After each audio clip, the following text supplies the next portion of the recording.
नमस्कार, मैं डॉक्टर रजनीश कुमार आप सभी का एक बार फिर से हार्दिक स्वागत करता हूं। आज के वीडियो लेक्चर में हम बात करेंगे ईएमआरएस के पाठ्यक्रम में लगे हुए कुछ कवियों के ऊपर, जो कि व्यक्तिवादी गीत कविता लिखने के लिए जाने जाते हैं।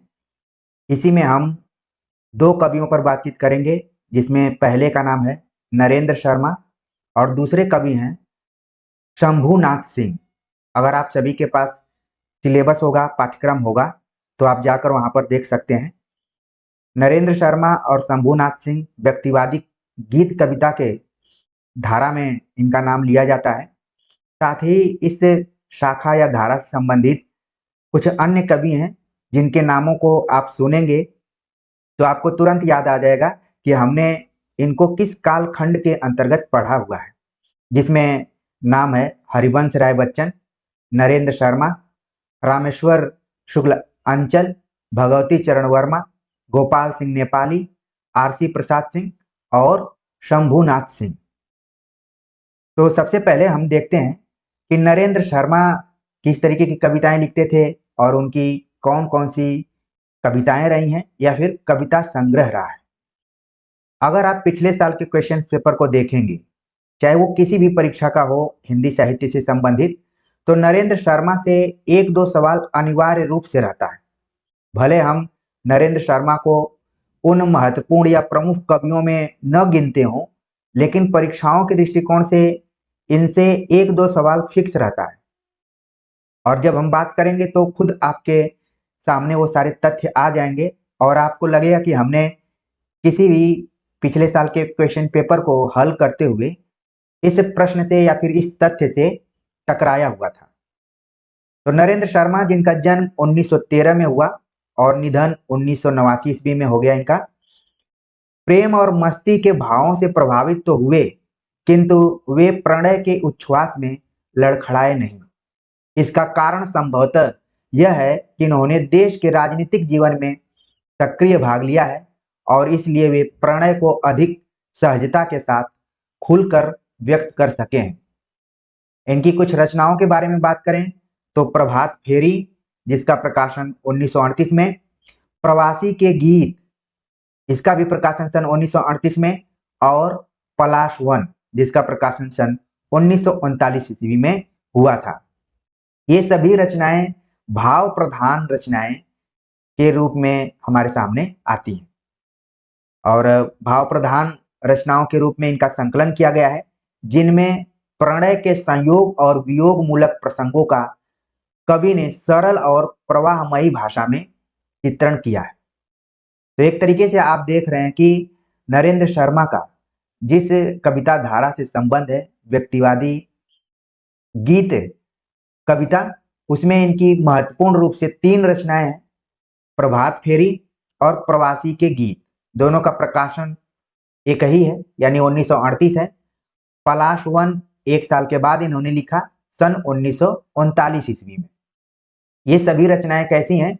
भाव प्रधान है।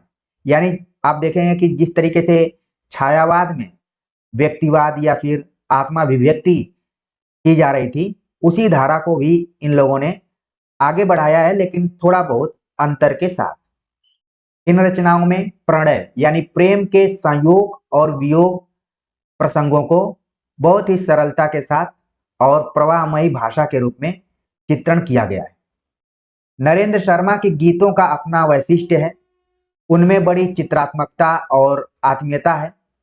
उनके गीतों का सुख दुख सीधे सीधे प्रेम पात्र को निवेदित है, बीच में न कोई अवधारणा आती है और न छल।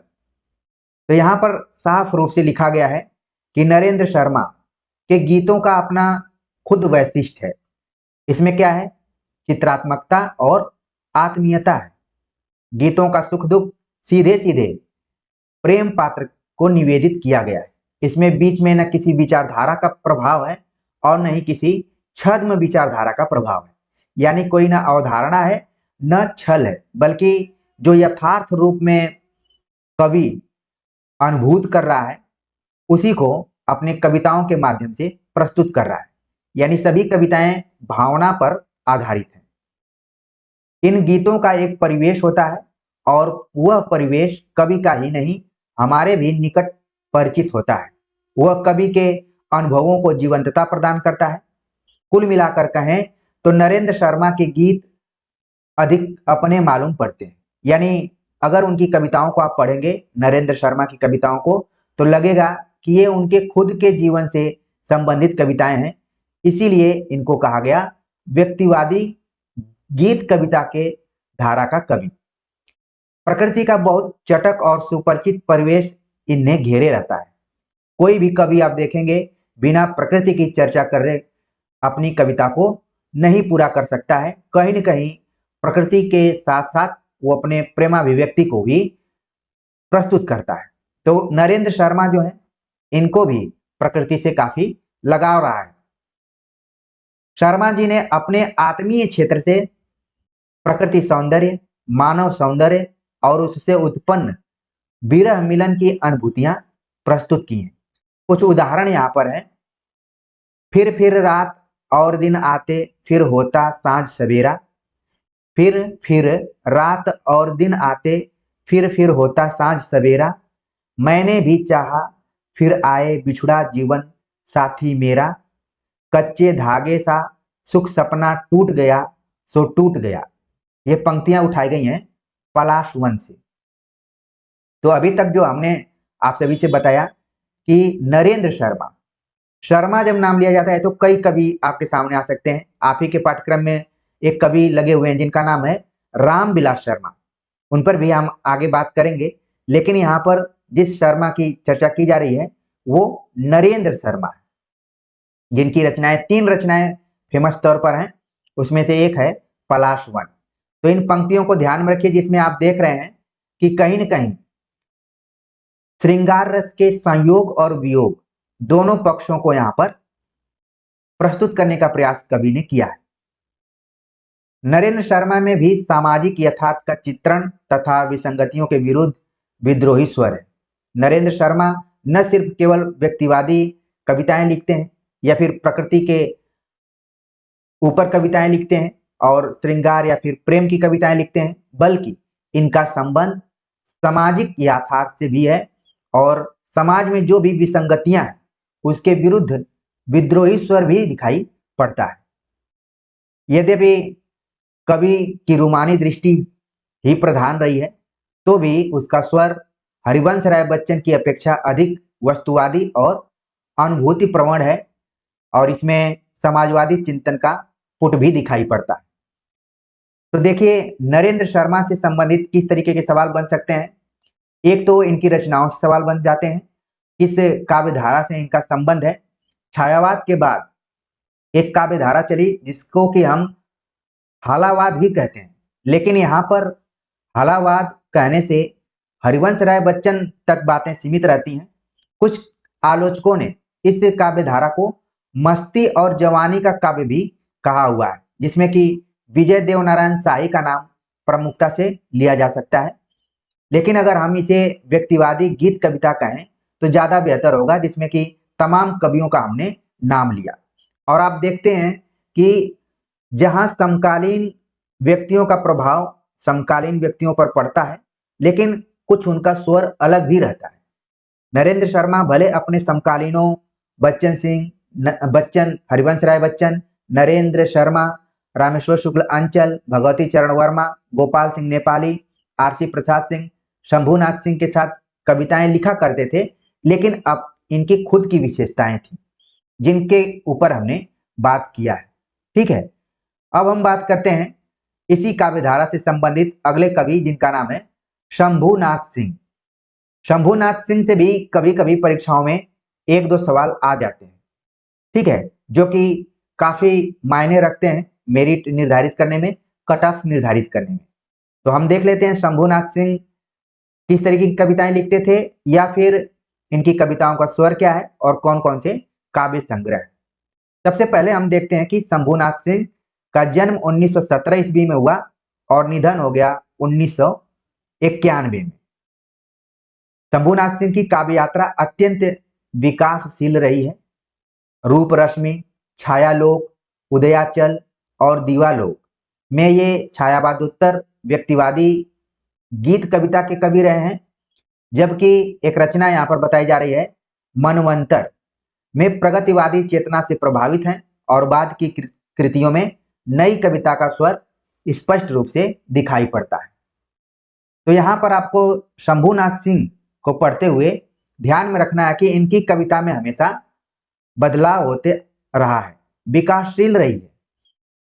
कुछ रचनाएं जैसे छायालोक, छायावाद तो नाम आपने सुना होगा, लेकिन यहाँ पर छायालोक नाम से इन्होंने एक कविता लिखी।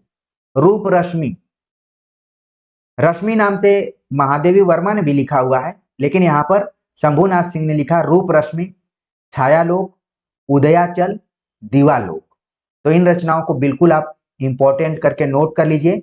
ये सभी रचनाएं छायावाद के बाद का जो व्यक्तिवादी स्वर है उसको बताती हैं, लेकिन शंभूनाथ सिंह कुछ अलग ढंग की प्रगतिवादी कविताएं भी लिखी हैं, जिनमें मनवंतर नाम की कविता प्रसिद्ध है। और केवल प्रगतिवादी ही नहीं रहे, आगे चलकर इनके ऊपर नई कविता का प्रभाव भी दिखाई पड़ता है। तो स्पष्ट रूप से आप देख रहे हैं कि शंभूनाथ सिंह व्यक्तिवादी काव्य धारा से भी संबंधित है और इनका संबंध प्रगतिवाद से भी है और नई कविता से भी है।